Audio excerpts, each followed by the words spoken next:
10 second, 5 second,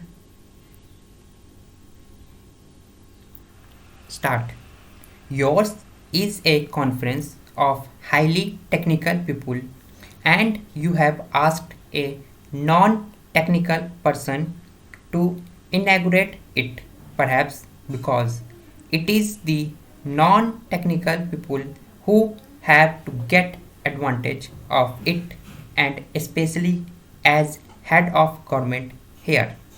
And I am certainly very much interested in the very valuable work that all of you have been doing in the task that you have undertaken.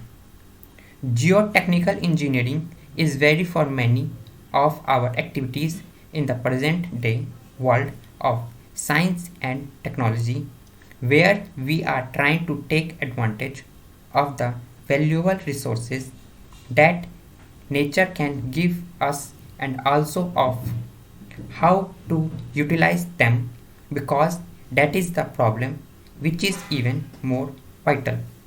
But it is possible to understand nature and its laws and to accord it to ourselves, to those laws in the working of nature, so that we can take maximum advantage of what nature can provide us.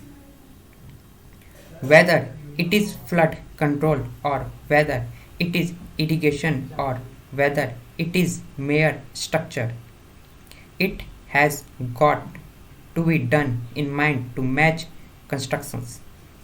Or now, as we are looking into the sea beds and trying to take advantage of the inexhaustible wealth that is supposed to lie, this knowledge and skill with which you have endowed ourselves are very vital if you have to make the profitable use of all these nature resources. The buildings that are built now are also complicated and are very high, tall, going up to 50 to 60 stories, and unless the foundations are properly designed and arranged, there can be disaster in the same way. We now know there are several earthquake prone areas, and it is possible also to forecast earthquake, though we have not yet been able to get adequate knowledge of free ourselves completely. But I am sure in course of time we will be able to know them. Nature laws are definite and unchangeable, and if they are known, you can certainly see that those laws do not act against us, but we can to behave ourselves that they act to our advantage. If these laws had not been so definite and unchangeable and perfect, it would not have been possible for man to know some of these things and go to the moon. What we have acquired is a very small part of the knowledge of the universe. As a matter of fact, I do not consider anything marvelous or anything as miracle. Everything is in conformity with the laws of the universe. We can them miracles or marvelous because we do not know them. And as we know something quite, but we do not expect, then we consider them miracle.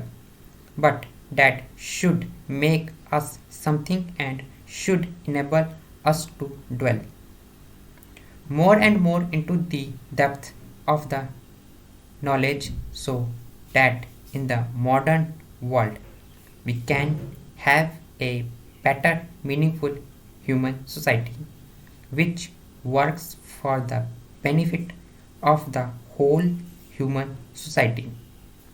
We have not yet reached that stage. There are people who are in want, and even those who have plenty are not happy. They also require to be gone into side by side. Everything you take, if man is not happy, then it is not worthy. But if one is happy in spite of circumstances, then one has achieved peace of mind, and it peace of mind is obtained. You can bear with this field of knowledge for more successful and with greater effect, precision, and even speed. I hope, therefore, that you will, in your deliberations on the technical matters, also got into this matter of working with peace of mind, so that you, your efforts become more and more effective and successful. I have only pointed this out to you not with a feeling that you are not aware of these things, but because you are engineers. It is a fundamental condition that if engineering is to succeed, it must be done coolly and calmly, considering all the circumstances that are available. That is the foundation of all engineering. I am sure you are aware of these things, but as a layman, I do not think I can tell you anything about the technical matters.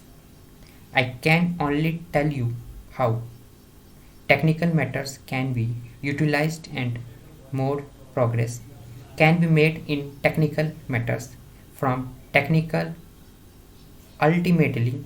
That is what is going to be utilized. That is how it is going to be used. Therefore, there are conditions which are necessary for all of us. In this country, there is a difference. We have inherited several things which enable us to keep calm and not to get into tension. That is what I have seen in my travels all over the world. I find in this country people have more smiles on their face. The poorest man has a smile on his face, whereas in the affluent countries I find there is tension and he is in a hurry and impatience which may a time lead us to disasters.